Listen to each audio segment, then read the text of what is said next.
Welcome to the Lucent classes. आज हम लोग पढ़ने वाले हैं एनसीईआरटी हिस्ट्री क्लास 7 की। इसका चैप्टर नंबर 2 जिसका नाम है न्यू किंग्स एंड किंगडम्स। ठीक है। इस चैप्टर में मेडिवल हिस्ट्री की बिगनिंग में किंग्स, जो नए नए किंग्स आए थे वो अपने किंगडम को कैसे स्टैब्लिश करे थे और कौन कौन से किंग्स आए थे उसके बारे में हम लोग एक बेसिक इंट्रोडक्शन लेंगे इस चैप्टर में। ठीक है, तो आइए शुरू करते हैं। और ये आप हमारे चैनल को सब्सक्राइब कर सकते हैं लूसेंट क्लासेस को, और हमें इंस्टाग्राम पे और फेसबुक पे हमें फॉलो भी कर सकते हैं। ठीक है, हमारे टेलीग्राम चैनल का लिंक भी डिस्क्रिप्शन में दिया हुआ है, you can follow. Now, new Kings and kingdoms. देखिए, बहुत सारी नई नई डायनेस्टीज जो है ना इमर्ज हो रही थी 7th सेंचुरी के बाद। ठीक है, तो dynasties in different parts of sub continents between the 17th and 12th centuries. Okay, अब जैसे कि आप इस मैप में देख सकते हैं कि यहाँ पे बीच में दिया हुआ है चामनास, नीचे है रसकुतास, एंड इधर है इधर इस साइड में है, ईस्ट साइड में पलास। तो देखिए ये जो रेड लाइंस दी हुई ना, ये जो रेड रेड से किया हुआ है, ये दिखा रही है कि बाउंड्री फ्लक्चुएट करती थी। फ्लक्चुएट करती क्या मतलब है कि कभी भी एक स्टेबल नहीं थी किसी एक किंग के पास, ये हमेशा घटती बढ़ती रहती थी। कभी ये रेड डॉट यहाँ तक आ जाता था, कभी ये वाला रेड डॉट यहाँ तक आ जाता था, कभी ये किंग इसको इतना हरा दिया। तो ये सारी चीज़ें होती रहती थी। ठीक है, इसी के बारे में हम लोग इस चैप्टर में आज पढ़ने वाले हैं। ठीक है, तो आइए शुरू करते हैं। तो हमारा पहला टॉपिक है the emergence of new dynasties. Okay, emergence of new dynasties. देखिए जैसे यहाँ दिया हुआ है कि by the 7th century there were big landlords और warriors chiefs in different regions of sub continents. Very good. देखिए 17th सेंचुरी तक जो है ना कि बहुत सारे ग्रेट वॉरियर्स और वॉरियर चीफ जो थे वो पूरे फैल चुके थे और बिग लैंडलॉर्ड्स थे कंट्री में। ठीक है, जैसे कि आप एक चीज़ समझ सकते हैं कि existing kings often acknowledged them as their subordinates और समंथास। देखिए पहले समंथास हुआ करते थे। समंथास क्या होते थे? समंथास ये होते थे कि जैसे मान लीजिए कि कोई किंग है, उसकी इतनी बड़ी डायनेस्टी है। ठीक है, उसमें से क्या करता था कि ये एक छोटी सी डायनेस्टी पूरा तो अगर संभाल नहीं पाएगा, तो इतनी डायनेस्टी एक किसी एक राजा को दे दी और वो वहाँ का मालिक हो गया। वो वहाँ का राजपाट संभालने लगा, फिर ऐसे कोई यहाँ संभालने लगा, कोई यहाँ का संभालने लगा। तो इन्हीं ही कहा जाता था समंताज। मतलब एक बड़े से राजा के अंपायर में एक छोटा छोटा जो सब सब क्या बोलते हैं सबऑर्डिनेट जो है वो रहती थी, उसी को हम लोग बोलते थे क्या, उसी को वो लोग समंथास बोलते थे। जैसे समंथास होते थे।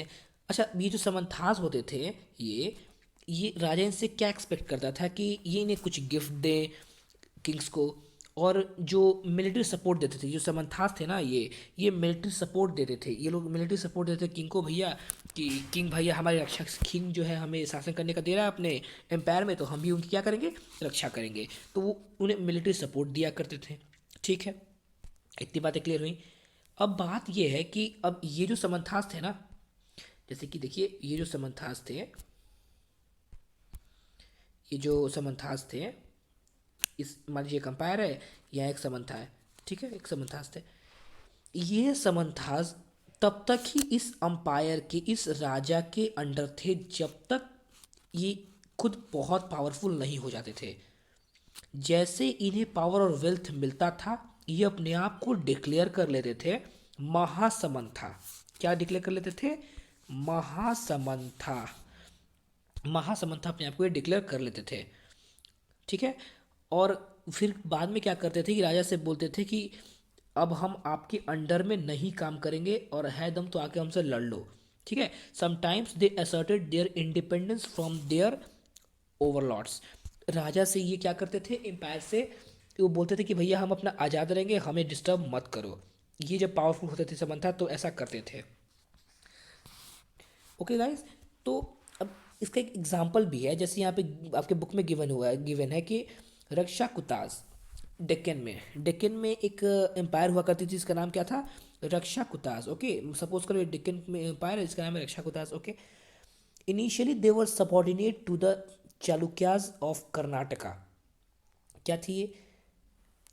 कर्नाटक में चालुक्यास थे। कौन थे? चालुक्यास का एम्पायर था कर्नाटक में। ओके, उनकी ये सबॉर्डिनेट थे, उनके ये समंथास थे। कौन? रक्षा कुताज। ओके, तो रक्षा कुताज सपोज करिए ये यहाँ पे रक्षा कुताज थे, ठीक है।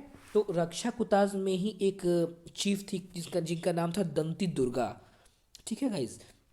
तो दंती दुर्गा ने क्या किया कि ये चालुक्यास जो थे उनके लॉर्ड ओवरलॉर्ड, उनको उन्होंने गद्दी से हटा दिया और खुद गद्दी पे बैठ गए। और उसके बाद उन्होंने क्या परफॉर्म करवाया, एक रिचुअल परफॉर्म करवाया जिसे बोलते हैं हरि हरि गर्भा, हिरण्य गर्भा। ओके गाइस, हिरण्य गर्भा क्या होता है कि ये बहुत सारे ब्राह्मण्स की हेल्प से ये रिचुअल परफॉर्म किया जाता है, जिससे अगर आप क्षत्रिय नहीं हो तो बाई बाई हिरण्य गर्भा एक पूजा पाठ होती है जिसके थ्रू आप क्षत्रिय बन जाते हो। एक तरह से कह सकते हैं कि आपका रीबर्थ होता है, ठीक है। बट लेकिन ये जन्म से नहीं होता है, ये सिर्फ ये पूजा करने पे होता है। तो इन्होंने कौन करवाया, दंती दुर्गा ने एक रिचुअल परफॉर्म कराया जिसे कहते हैं हिरण्य गर्भा, ठीक है गाइज, ये आपको याद रखना होगा। ओके, सो अब दूसरे केसेस में क्या होता था, दूसरे केसेस में ऐसा जरूरी नहीं कि जो लोग क्षत्रिय होते थे, जो लोग क्षत्रिय नहीं होते थे या फिर होते थे सिर्फ वही शासन करते थे, नहीं।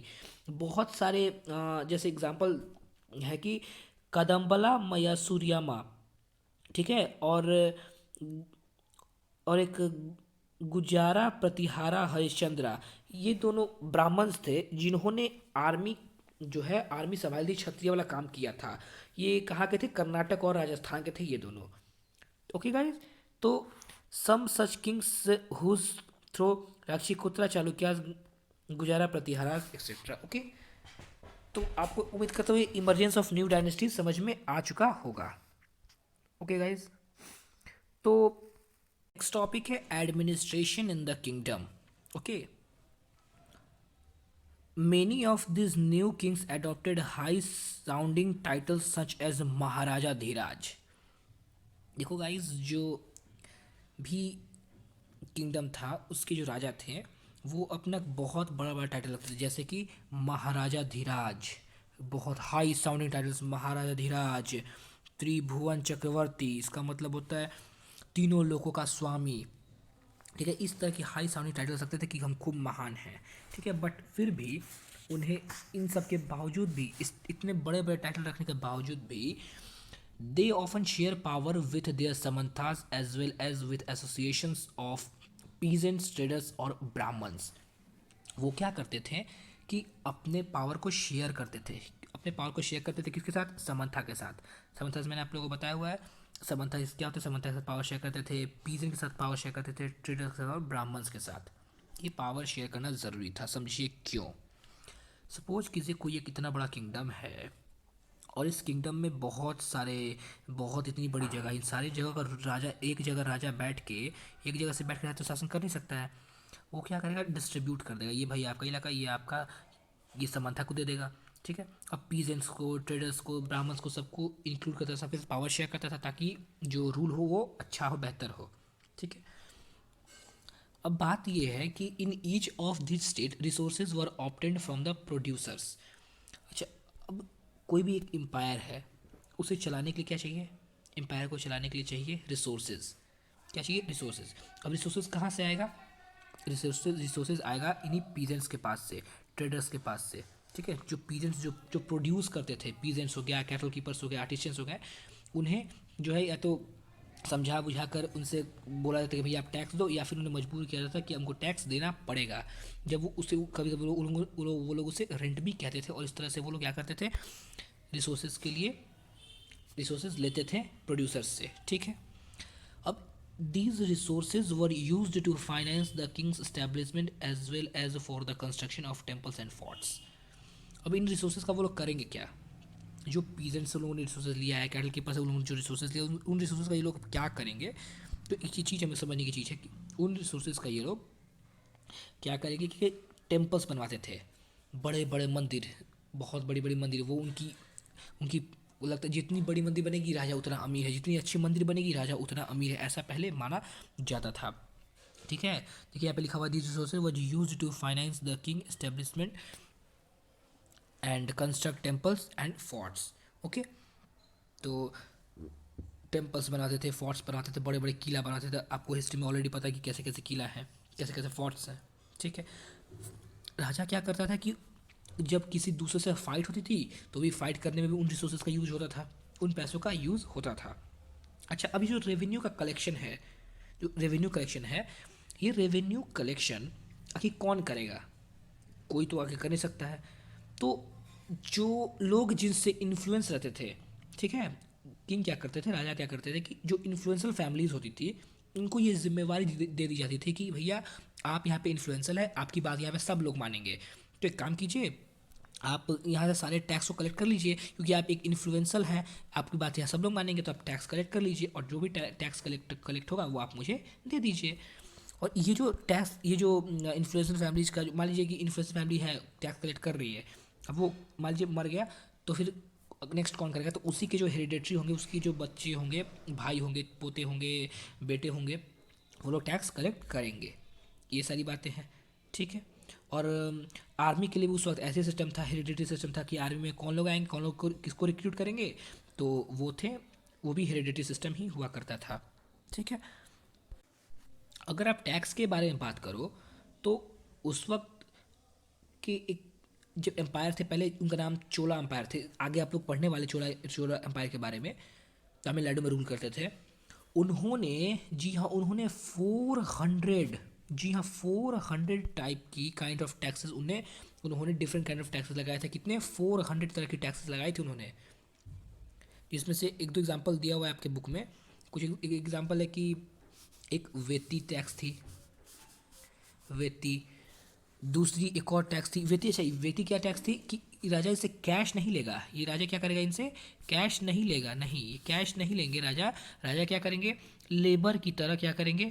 लेबर की तरह यूज़ करेंगे, लेबर की तरह यूज़ करेंगे उनको, लोगों को। भैया फोर्स किया जाता था कि आप चलिए हमारे साथ लेबर कीजिए, किस में? वेती में, ठीक है। क्या ये? वेती, ठीक है। एक दूसरी तरह की टैक्स थी, उसका नाम था कदामी, कदामी, ठीक है। कदामी क्या थी कि इससे आपको लैंड के लिए रेवेन्यू देना होगा, जो भी जिस लैंड पे आप रह रहे हैं उसके लिए आपको किंग को रेवेन्यू देना होगा, ठीक है। अजीब अजीब टाइप की टैक्सेस थी कि अगर आप पाम ट्री पे क्लाइंब करोगे लैडर लगा के, उस पर भी टैक्स टैक्स लगता था। कि कोई आपका, मान लीजिए कि कोई परिवार में पिताजी की प्रॉपर्टी अगर आपको मिल गई तो उस पर भी आपको टैक्स किंग को देना होगा थोड़ा सा। जैसे मान लीजिए कि आपके पास 2 हेक्टेयर ज़मीन है, 2 हेक्टेयर ज़मीन है आपके फादर के पास, और वो उससे आपको सन को अगर उससे आपको मिल रहा है, तो किंग क्या बोलते थे कि भैया हमें 1/2 हेक्टेयर हमें भी चाहिए एज ए टैक्स। ये सब चीज़ें थी, ठीक है, ठीक है। तो अब नेक्स्ट टॉपिक देखते, समझ में आ गया एडमिनिस्ट्रेशन कैसे चलता था किंगडम में। देखिए, नेक्स्ट टॉपिक है प्रशस्ति एंड लैंड ग्रांट्स। बहुत अच्छा, बहुत इंपॉर्टेंट है, इसको आप लोगों को अच्छे तरीके से समझना होगा कि क्या प्रशस्ति और लैंड ग्रांट्स। अच्छा, प्रशस्ति अगर आपको याद हो, प्रशस्ति अगर आपको याद हो तो हमने ऑलरेडी प्रशस्ति के बारे में कुछ कुछ पढ़ी है। क्या पढ़े हम लोग प्रशस्ति के बारे में? किंग्स अपनी प्रशस्ति बनवाते थे, उस किंग्स उसको प्रशस्ति में अपने बारे में लिखवाते थे। किससे लिखवाते थे? जो पढ़े लिखे थे। कौन पढ़े लिखे थे उस वक्त की सोसाइटी में? ब्राह्मण्स। जी हाँ, ब्राह्मण्स थे उस वक्त पढ़े लिखे लोग। और ब्राह्मण से क्या करते थे? ब्राह्मण्स क्या करते थे? प्रशस्ति को लिखते थे, ब्राह्मण्स प्रशस्ति लिखते थे। अब एक बात बताइए, कोई भी प्रशस्ति लिखेगा तो अब कोई राजा बैठा है, बोल रहा है राजा कि भैया आप हमारे बारे में, आप हमारी प्रशस्ति लिखो, तो अब जो ब्राह्मण लिख रहा है वो तो डेफिनेटली राजा के अकॉर्डिंग ही लिखेगा। जैसा जैसा राजा बोलेगा कि भैया हम, भले भले राजा डरपोक हो, मगर बोलेगा कि हम खूब बहादुर है, क्योंकि हम बहुत बहादुर है, हमने ये एरिया कैप्चर कर लिया है। क्योंकि प्रशस्ति में कुछ भी लिखवाया जा सकता है, ठीक है। अच्छा देखिए, प्रशस्ति होती कैसी थी, देखिए कॉपर की प्लेट थी, इस तरह की प्लेट थी, इसको अच्छे से टाई अप करके और इसी में कुछ कुछ कुछ कुछ कुछ कुछ लिखा जाता था। आप देख सकते, कुछ समझ में तो नहीं आएगा, बट अरबिक लैंग्वेज में, जो भी पता नहीं कौन कौन सी लैंग्वेज थी, तमिल लैंग्वेज, तेलुगु लैंग्वेज, जो भी लैंग्वेज थी वो उस वक्त, उन लैंग्वेज में प्रशस्ति लिखी जाती थी। और राजा क्या, किंग क्या करते थे कि अपने बारे में झूठी झूठी बातें भी लिखवाते थे, सही लिखवाते थे, गलत लिखवाते थे, ये किसी को नहीं पता, बस वो लिखवाते थे, अपनी तारीफ ही करते थे प्रशस्ति में, ठीक है। और क्योंकि ब्राह्मण्स लिख रहे हैं, और ब्राह्मण्स अगर राजा की तारीफ करते थे, अच्छी अच्छी तारीफें लिखते थे, तो किंग क्या करते थे? उन्हें लैंड ग्रांट्स देते थे। क्या देते थे? Grants of land. कुछ ज़मीनें दे देते थे कि देखिए आपने हमारी इतनी अच्छी तारीफ लिखी है, ले जाइए, इतनी ज़मीन आप, ये ज़मीन आपकी हो गई। अच्छा, तो ये ज़मीन अगर किसी की हो गई तो वो इस बात का कैसे पता चला कि ज़मीन किस राजा ने कितनी ज़मीन दी है? वो तो झूठ भी बोल सकता है ब्राह्मण। तो ये चीज़ भी प्रशस्ति पे ही लिखा जाता था कि किसी ब्राह्मण को किसी किंग ने कितनी ज़मीन दी है, कितनी लैंड दिया है, वो लैंड ग्रांट किया, वो सब प्रशस्ति पे लिखा जाता था। देखिए यहाँ पर एक बहुत अच्छी चीज़ दी हुई है, the achievements of Nagabhatta. The achievements of Nagabhatta. Nagabhatta के अचीवमेंट्स के बारे में बताया गया है कि नागभट्टा ने क्या अचीवमेंट्स लिखवाए थे अपनी प्रशस्ति में। ये दिखा रहा है कि इन्होंने अपनी प्रशस्ति पे लिखवाया है कि the king of Andhra, Andhra के किंग हो गए, कुछ पार्ट्स ऑफ महाराष्ट्र में हो गया, कलिंगा के किंग हो गए, ठीक है। ये सब इनसे डर कर भाग जाते थे। कब? जब ये बचपन में, तभी जब जब ये प्रिंस थे तभी ये सारे लोग डर के इनसे भाग जाते थे, ठीक है। और इन्होंने बहुत सारी विक्ट्रियाँ हासिल करी हैं। उन्होंने राजा को, बहुत बंगाल के राजा को हराया है, आंध्रा के महाराज को, गुजरात जो आंध्रा के किंग को हराया है, मालवा जो मध्य प्रदेश में, उनके किंग को हराया है। मतलब कुछ भी मतलब लिखवा देते, सच हो या झूठ हो, बस ये लिखी हुई है नागभट्टा की अचीवमेंट्स के तौर पे एक प्रशस्ति में, ठीक है। देखिए अब एक पोएट थे, इनका नाम था कल्हाना, ठीक है। इन्होंने कश्मीर में 12वीं सेंचुरी में जितने कश्मीर में जितने भी किंग्स आए उन सब के बारे में हिस्ट्री, उन सब के बारे में उन्होंने पोएम लिखा है। कौन, किसने, किन्होंने लिखा है? उनका नाम था कल्हाना। क्या नाम था? कल्हाना।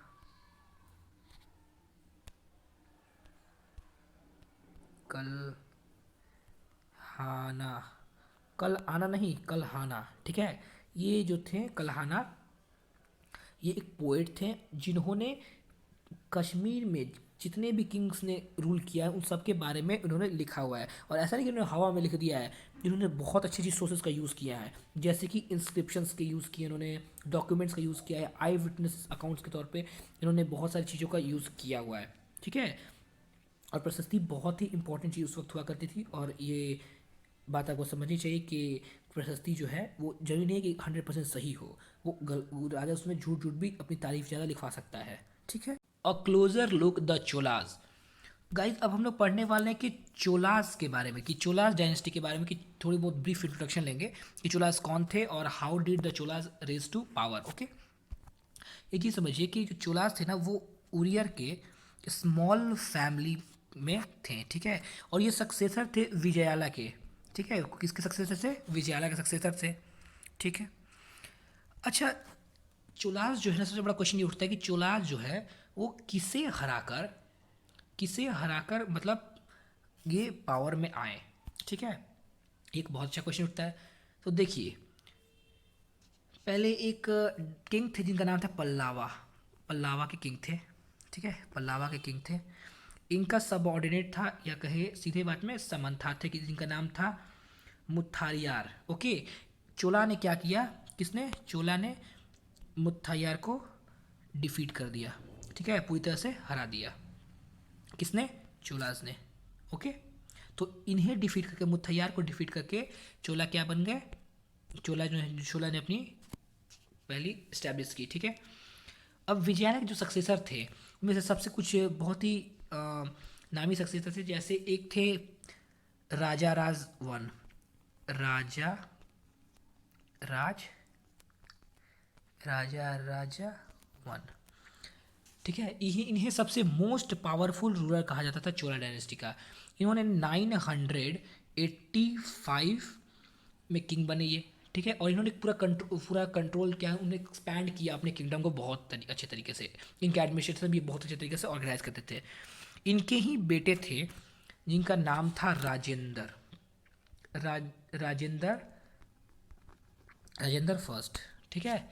ये किसके बेटे थे? राजा राज के बेटे थे। इन्होंने भी अपने पिताजी की पॉलिसी को बहुत ही अच्छे तरीके से रखा। और सबसे बड़ी बात जिसके लिए ये जाने जाते हैं कि इन्होंने क्या किया, इन्होंने गंगा रिवर तक इन्होंने एक्सपैंड किया अपने एरिया को, ठीक है। और इन्होंने साउथ ईस्ट एशिया कि कहाँ, साउथ ईस्ट एशिया, श्रीलंका के साउथ ईस्ट, श्रीलंका और साउथ ईस्ट एशिया कंट्रीज़ पे इन्होंने क्या किया, कब्जा किया, ठीक है। और ये सब हो पाया कैसे? नेवी, चोलास के समय में नेवी बहुत अच्छी तरीके से डेवलप हो गई थी। ठीक है, चोला ने क्या कि नेवी को बहुत अच्छे तरीके से डेवलप किया था।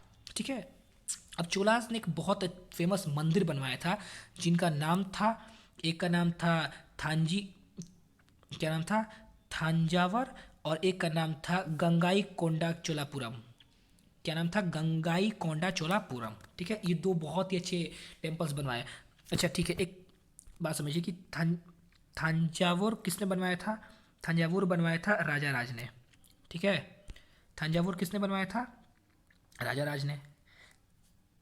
थंजावुर बनवाया था राजा राज वन ने, और गांगाई कोंडा चोलापुरम ये बनवाया था राजेंद्र वन ने। ठीक है, याद रहेगा, देखिए याद रहेगा ये बात। ठीक है, अब बात समझिए कि जो टेम्पल्स बनाते थे किंग्स, जो अपने टेम्पल्स बनाते थे वो बहुत ही आलीशान, बहुत शानदार टेम्पल्स बनाते थे। ठीक है, वहाँ पे क्राफ्ट का सेंटर था, क्राफ्ट प्रोडक्शन का वो सेंटर हो जाता था टेम्पल। ठीक है, वहाँ पे जितने भी हाथों की कलाकारी होती थी सारे कलाकार आके वहीं अपनी कलाकारी दिखाते थे।